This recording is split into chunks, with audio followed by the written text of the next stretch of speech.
I don't know how many of you guys started in your youth telling stories, but I've tried like a lot of different styles. I like telling folk tales. I like telling horror stories. But two styles that I found particularly that I enjoy are tandems and ones from my personal experience. This is a question for any of you guys who started writing stories in your youth. How did you find your stories? I mean, how do you? Because I go home every day and I'm like, what have I done that I can tell? I'm just like, gosh. Well, how do you guys keep that up? Do you just do more stupid things, or is just like just keep doing crazy stuff? Is that the key? I just need to live. I don't,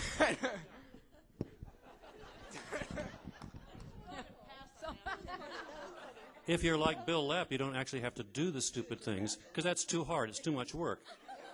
Yeah. Just make up the stupid things that you did. Yeah. Do you care to respond, Mr. Lepp? War is getting ready to break out. No. Okay. Oh. No, I think this is an important question. I really do. And first of all, I'm still in my youth. Thank you very much.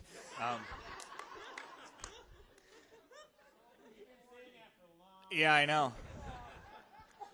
Still not as old as you. No, my stories are, many of my stories are based on, literally, I say this when I do workshop with kids and high school students that age. Many of my stories are based on stupid things that I've done or stupid things that I thought about doing but was just barely smart enough to not do. And Donald Davis pointed out, he said that my stories and his stories are very similar, except that my stories, where his stories end, I then ask the question, what if? And I go from there. And so, that's where a lot of it comes from. Whenever I am about to do something that I realize, oh, no, don't do that, then I think, oh, you know what, this is time to write this down. And so that's where a lot of this stuff comes from, is just seeing where, I could have done something really dumb and then going with it from there. And the thing that I tell guys your age, and this is, again, my buddy Skeeter said this to me, but people in high school and middle school, you guys are what he likes to describe as the epicenter of dumb. Not that you're not intelligent, it's just that you make more bad decisions in a day than you will the rest of your life.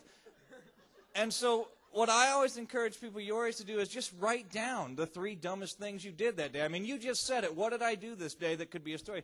Write down the 3 dumbest things you did, or almost did, and then, later you can go back and see where those could be stories. And then just take it from there and, just blow it as far out as you can. So that's my advice.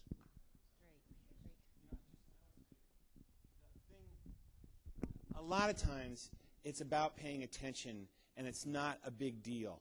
And an artist's first job is to pay attention and notice things that other people don't notice. Like I have a story that's 35 minutes long about in 2nd grade going to the teacher's lounge to get the teacher because a kid in her class cut his hand. That's all that happens. And we open the door, and they're having a birthday party for the teacher.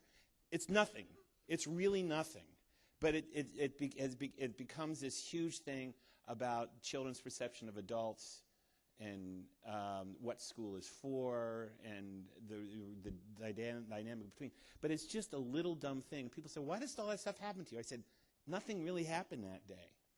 And I didn't even know about it until I thought about it later when I ran into this teacher who, so it's more about paying attention to the little things and seeing what's underneath them that means stuff, I think.